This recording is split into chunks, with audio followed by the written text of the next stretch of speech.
take a breath with me for a moment and imagine this.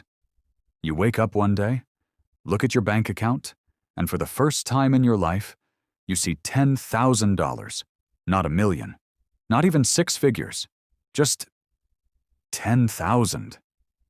But somehow, that small number hits harder than anything before it, because somewhere between zero and that first stack of $10,000, you cross a silent boundary, a boundary between survival and strategy, between fear and control, and once you cross it, everything changes.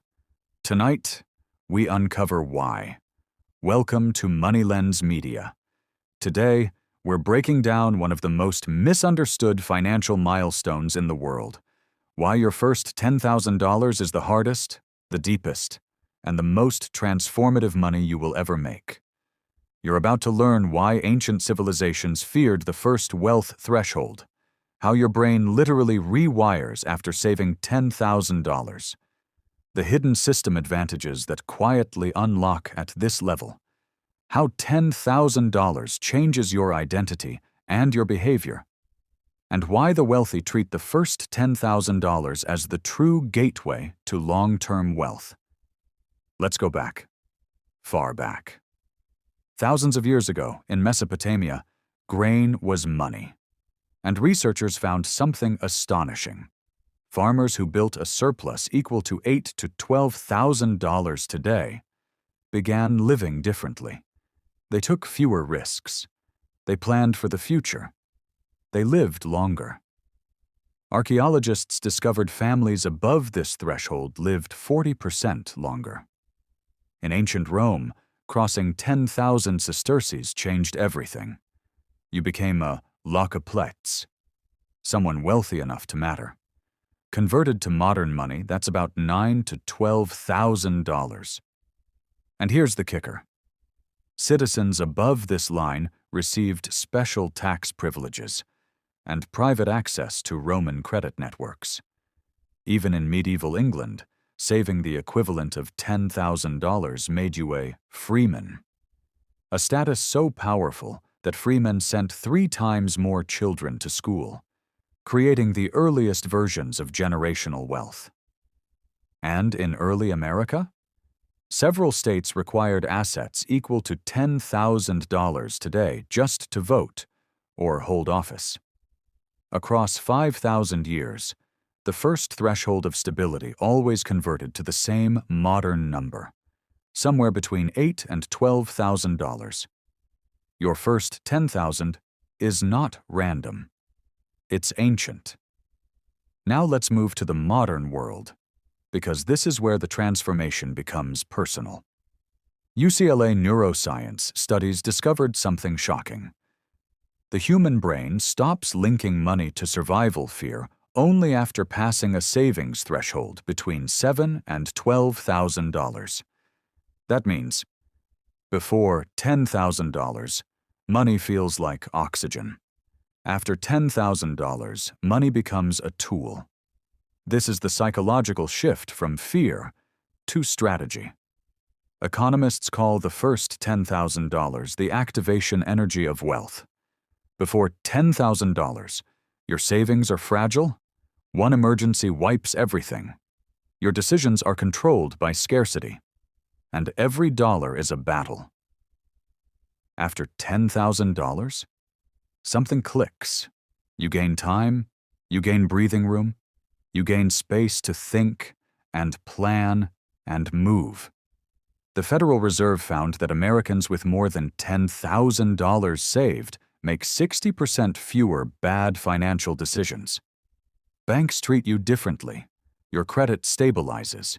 You qualify for better loan terms. Investment platforms open doors that were closed before. A global HSBC study revealed that clients with more than $10,000 in liquid assets receive better hidden credit terms even when their income is identical to those with less. Your identity changes too.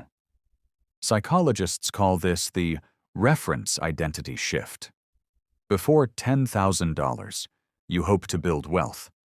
After $10,000, you believe you build wealth. And belief is leverage.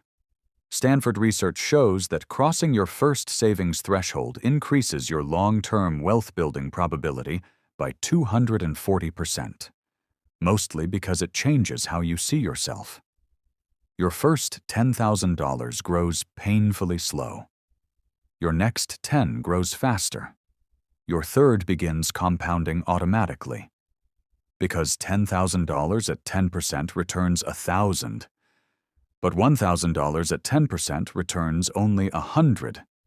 Scale changes the entire game. 70% of self-made millionaires say the first 10,000 was harder than the next 100,000. Not a motivational quote, a statistical pattern. Now let's talk about today. Federal Reserve data shows 57% of Americans have less than $1,000 saved. Only 11% have $10,000 or more. Crossing that number puts you in the top 11% of financial stability in the country. Why does it matter?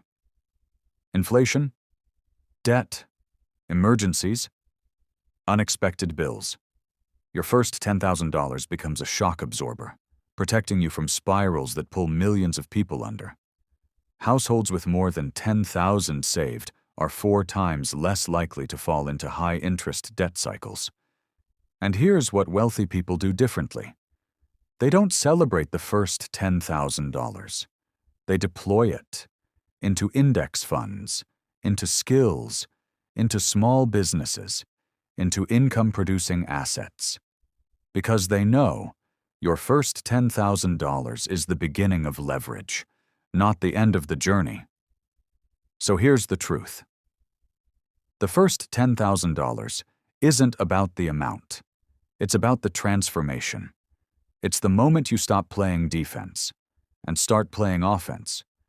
It's when the world stops happening to you and starts responding to you. $10,000 isn't wealth. It's proof. Proof that you can build. Proof that you can save. Proof that you can grow. Proof that you can become someone new. If you haven't reached it yet, keep going. If you've crossed it already, look at how far you've come. And if you're ready to go even further, you're already on the right channel.